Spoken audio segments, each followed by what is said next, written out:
hari ini kita akan membahas soal anggaran salah satu program prioritas Presiden dan Wakil Presiden terpilih Prabowo Subianto Gibran Rakabuming Raka, yakni program makan bergizi gratis. Kemarin IHSG dan rupiah ini kompak menghijau ditutup sama-sama menguat setelah Menteri Keuangan Sri Mulyani memastikan diri untuk hadir dalam penyusunan anggaran makan bergizi gratis program prioritas Presiden terpilih Prabowo Subianto. IHSG tutup menguat 9 poin ke 6.889. Sedangkan rupiah di saat yang bersamaan ditutup di 16.380 per dolar Amerika Serikat, yang mana ini sebelumnya rupiah dibuka di 16.441. Data tadi kami ambil dari RTI. Dan Menteri Keuangan ini memastikan bahwa anggaran makan bergizi gratis akan cair di tahun depan dan sudah dimasukkan dalam hitungan defisit APBN. Lalu apa yang membuat gejolak pasar mereda pada konferensi pers kemarin, saudara? Paparan yang ditunggu adalah anggaran untuk membayar janji politik makan siang gratis dan kepastian kesehatan fiskal. Menteri Keuangan Sri Mulyani menyebutkan berdasarkan hasil komunikasi dengan tim gugus tugas sinkronisasi Prabowo Gibran, pelaksanaan program makan bergizi gratis disepakati dilakukan secara bertahap.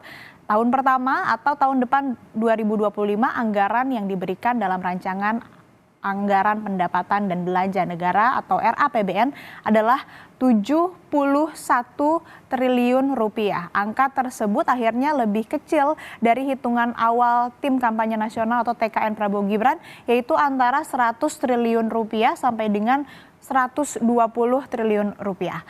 Menteri Keuangan memastikan anggaran makan bergizi gratis 71 triliun ini sudah termasuk dalam postur defisit fiskal di RAPBN 2025 yang berada di kisaran 2,29% sampai 2,82% dari PDB. Kita akan simak terlebih dahulu pernyataan lengkap dari Menteri Keuangan Sri Mulyani berikut ini. APBN 2024 tetap dijaga defisitnya di bawah 3%.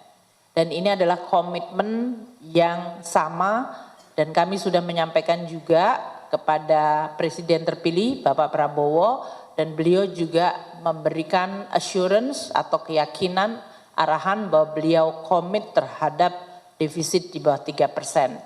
Angka 71 triliun itu ada di dalam range postur defisit 2,29 hingga 2,82. Jadi kembali ke slide selanjutnya, angka 71 triliun bukan merupakan on top di atas itu, tapi sudah di dalamnya. Dan nanti kita akan susun pada saat kita menyusun RUU APBN 2025 yang akan disampaikan oleh Bapak Presiden Jokowi tanggal 16 Agustus. Nah, konferensi pers gabungan kemarin ini sengaja digelar untuk merespons keresahan pasar yang tercermin pada pelemahan bursa saham dan rupiah. Sebelumnya, saudara, pasar ragu pada masa depan fiskal Indonesia di bawah pemerintahan Prabowo Gibran, terutama jika program makan bergizi gratis ini berjalan dengan menggerus fiskal lebih dari batas aman atau lebih dari 3%. Tetapi Menteri Keuangan Sri Mulyani dan tim transisi Prabowo Gibran akhirnya sepakat untuk menjaga defisit fiskal di bawah 3%, yaitu tepatnya di 2,29% sampai dengan 2,82%. Lembaga internasional seperti IMF, Bank Dunia, Fitch Rating, dan terakhir Morgan Stanley juga sebelumnya udah mewanti-wanti rasio utang Indonesia ini beresiko bengkak. Tapi Thomas Jiwandono bilang, nggak mungkin rasio utang di atas 50%. Berikut pernyataannya. Kami juga ingin menekankan bahwa Presiden terpilih komit terhadap defisit atau target defisit yang akan disepakati oleh pemerintah sekarang dan DPR.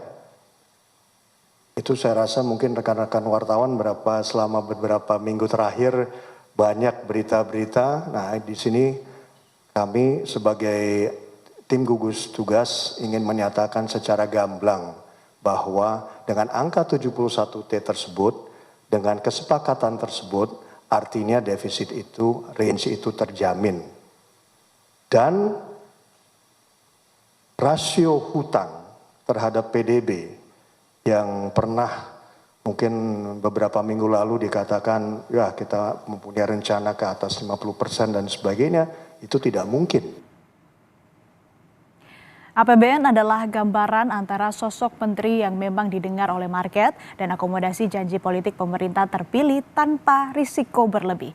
Kompas Bisnis akan bertanya langsung ke Direktur Kebijakan Publik Selios Media Wahyu Askar yang sudah bergabung bersama kami tentang ekonomi di pemerintahan baru. Selamat pagi Pak Media. Selamat pagi, Mbak. Pak, ini soal program makan bergizi gratis Presiden terpilih dan Wakil Presiden terpilih Prabowo Gibran. Ini seberapa besar dampaknya terhadap pertumbuhan ekonomi di Indonesia?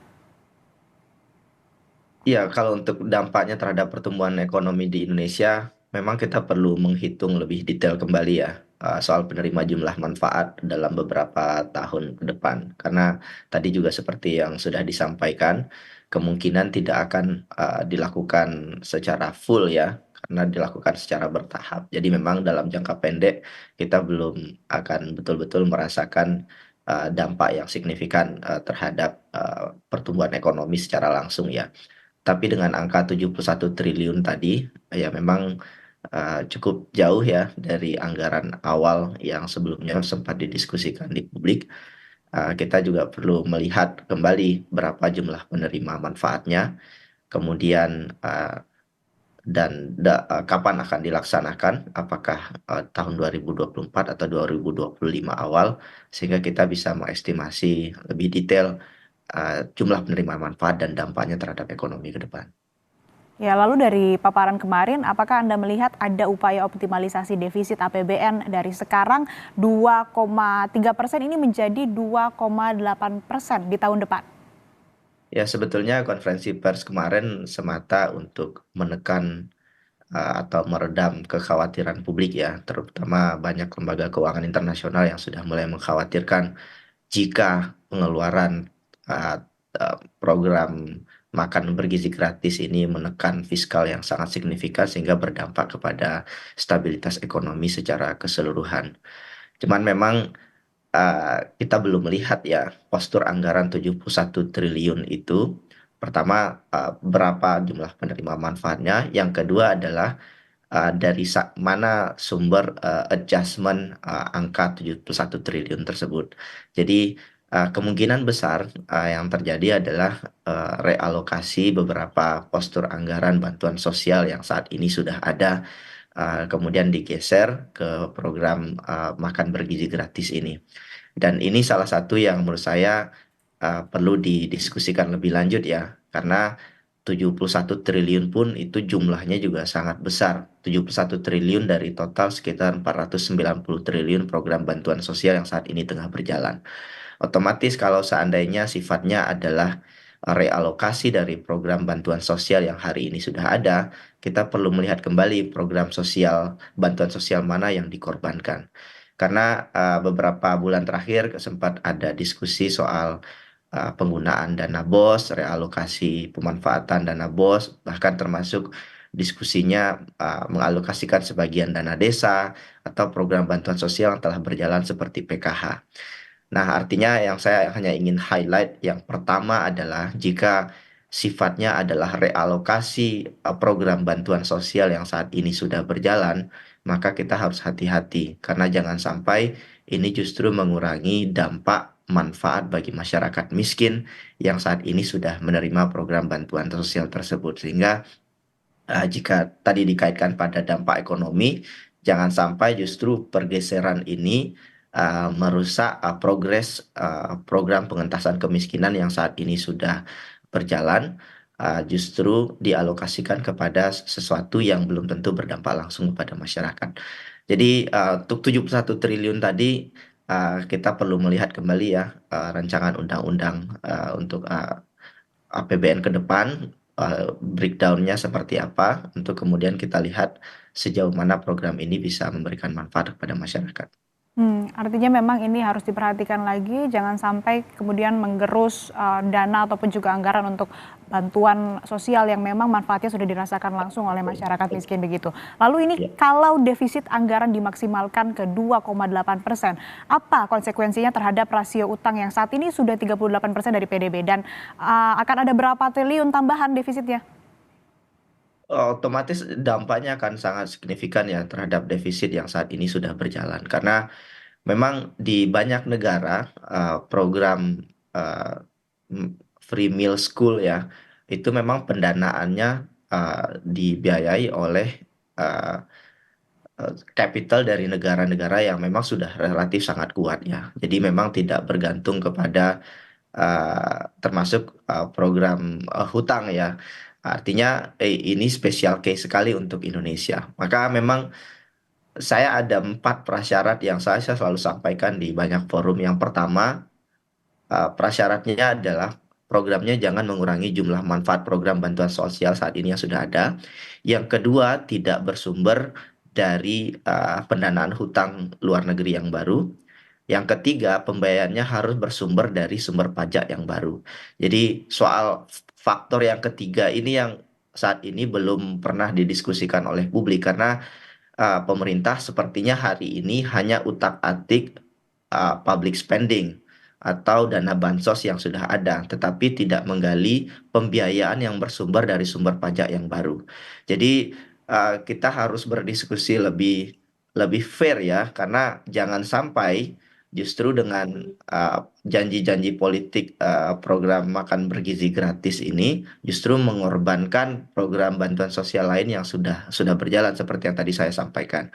Sedangkan pada saat bersamaan tidak ada peningkatan jumlah sumber pajak yang baru. Dan hari ini kalau kita lihat rasio pajak kita masih di sekitar 10% ya. Dan itu masih sangat sangat rendah dibandingkan kebutuhan belanja struktural yang sangat besar. Kita perlu catat juga ya angka kemiskinan meskipun tercatat menurun sebetulnya pada saat yang sama ketimpangan meningkat gitu. Jadi kita butuh pembiayaan yang dalam jumlah yang sangat besar hari ini. Maka salah satu solusi yang bisa bisa dimulai didiskusikan oleh pemerintah khususnya Kementerian Keuangan adalah pertama, mengoptimalkan pajak dan kemungkinan kalau seandainya kita bisa mengoptimalkan wealth tax pajak kekayaan itu jumlahnya sangat-sangat besar. Jadi kalau hitung-hitungan saya 50 orang kaya Indonesia kalau mereka dikenakan wealth tax 2% saja itu sudah mencapai angka 80 triliun. Jadi kalau seandainya itu dioptimalkan itu sebetulnya dari 50 uh, orang kaya bilioner di Indonesia itu sudah cukup membiayai program makan siang, program makan bergizi gratis yang saat ini sebesar 71 triliun.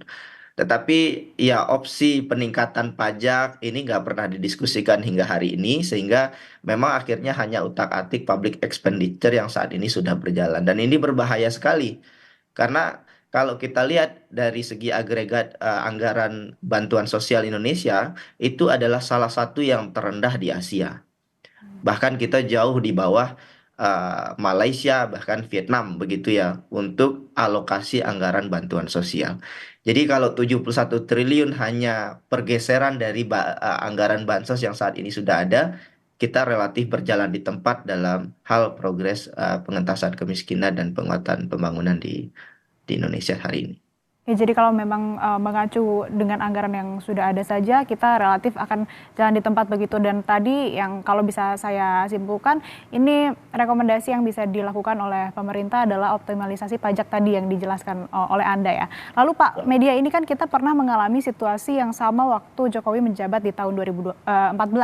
Market menilai fiskal ini nggak prudent untuk infrastruktur dan akhirnya market punish. Rupiah melemah, bursa merah, akhirnya Menkyu Bambang Brojonegoro ini diganti oleh Sri Mulyani. Akhirnya juga market menghijau.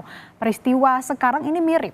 Pertanyaannya, besarnya dan sekrusial apa sosok Menteri Keuangan di Kabinet Prabowo Gibran nanti? Saya kira sangat krusial ya, karena dari segi market yang dibutuhkan hari ini oleh pelaku usaha adalah soal kepastian ya. kepastian perencanaan keuangan di masa yang akan datang. Apakah perencanaan keuangan itu masuk akal, kemudian bisa menopang pembangunan ekonomi yang saat ini tengah berjalan. Dan peran Menteri Keuangan jelas sangat signifikan sekali ya, karena dibutuhkan sosok pemimpin yang tidak hanya kuat dari segi tataran fundamental perekonomian, tetapi uh, seorang menteri yang juga capable untuk melakukan kerjasama lintas organisasi, lintas lembaga, dan bekerja sama dengan asosiasi pengusaha. Jadi belakangan saya lihat banyak missing yang terjadi karena kementerian-kementerian khususnya di sektor keuangan ya tidak berkoordinasi satu sama lain.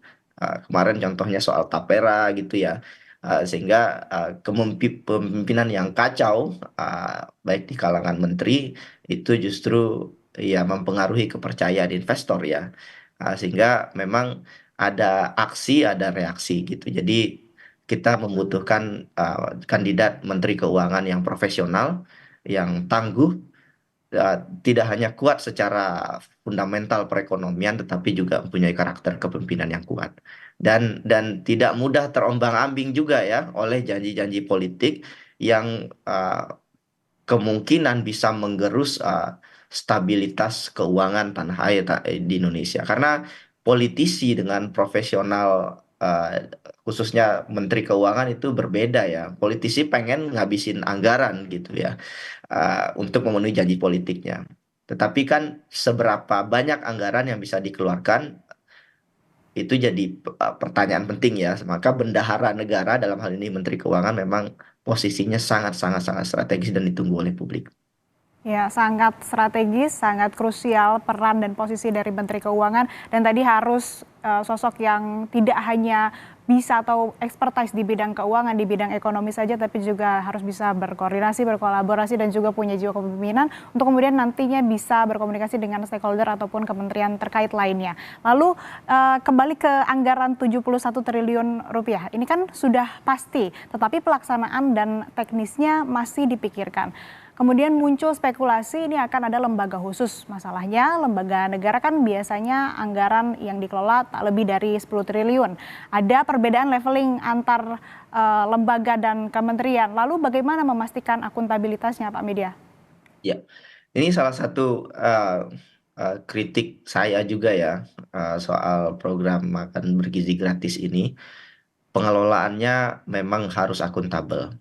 Belajar dari PNPM Mandiri beberapa tahun yang lalu ya, itu program bantuan sosial yang kemudian dikelola oleh pemerintah pusat, dan dalam prosesnya terjadi banyak sekali inefisiensi dan korupsi. Dan ini kalau tidak diantisipasi, nasibnya akan sama, di mana pemerintah pusat terlalu powerful, membentuk super body, sehingga semua proses logistik penyaluran dikontrol oleh pemerintah pusat, dan ini berbahaya kalau tidak akuntabel. Karena central state, pemerintah pusat, kalau uh, abuse of power-nya terjadi, maka kerugiannya itu bisa triliunan rupiah. Maka sebagaimana yang dilakukan di banyak negara, saya sekali lagi ingin menyampaikan ya, mungkin jika ada pengambil kebijakan yang mendengar dan menonton hari ini, desentralisasi pengelolaan makan bergizi gratis ini menjadi kunci sukses pelaksanaannya. Artinya proses pengelolaan program ini sebaiknya diserahkan secara mandiri kepada sekolah, kepada pemerintah daerah bahkan, dan bukan dikelola melalui proyek skala besar oleh pemerintah. Karena ada konsep sederhana dalam pendekatan program social protection beberapa tahun terakhir, yaitu just give the food to the poor. Jadi cukup berikan uang, bahkan cukup berikan langsung kepada masyarakat, dan pemerintah tidak perlu sebetulnya involve terlalu jauh. Karena dalam banyak studi di Amerika Latin, di Afrika, di Asia, ketika pemerintah pusat terlalu jauh ikut campur dalam tata kelola penyelenggaraan bantuan sosial, itu potensi korupsinya itu besar sekali. Itu kenapa di banyak negara program PKH misalkan conditional cash transfer itu ya memang bentuknya cash, diserahkan langsung kepada masyarakat. Dan begitu juga program makan bergizi gratis ya, di banyak negara itu sangat desentralisasi ya prosesnya. Jadi jangan sampai keterlibatan pemerintah pusat terlalu besar sehingga membuat administrasinya menjadi lebih rumit, mengurangi fleksibilitas, dan ujung-ujungnya aja menjadi bancakan proyek yang ya berkelindan dengan para mafia impor daging, impor susu yang kemudian bisa menjadi ladang baru bagi koruptor di koruptor-koruptor yang baru. Jadi semoga tidak terjadi ya, tetapi kalau mau diantisipasinya sekarang karena sekaranglah proses penyusunan kerangka program makan bergizi gratis ini soal siapa yang melakukan dan bagaimana program ini dilakukan. Baik, rekomendasi yang bisa diberikan kepada pemerintah untuk bisa menjaga akuntabilitas dari pelaksanaan program makan bergizi gratis ini adalah dengan memberikan wewenang kepada pemerintah daerah untuk dalam proses pengelolaannya agar tidak begitu besar peran pemerintah pusat supaya ini akuntabilitasnya juga bisa tetap dijaga. Terima kasih Direktur Kebijakan Publik Selios Media Wahyu Askar yang sudah bergabung bersama kami di Kompas Bisnis pagi ini. Terima kasih, sehat selalu Pak.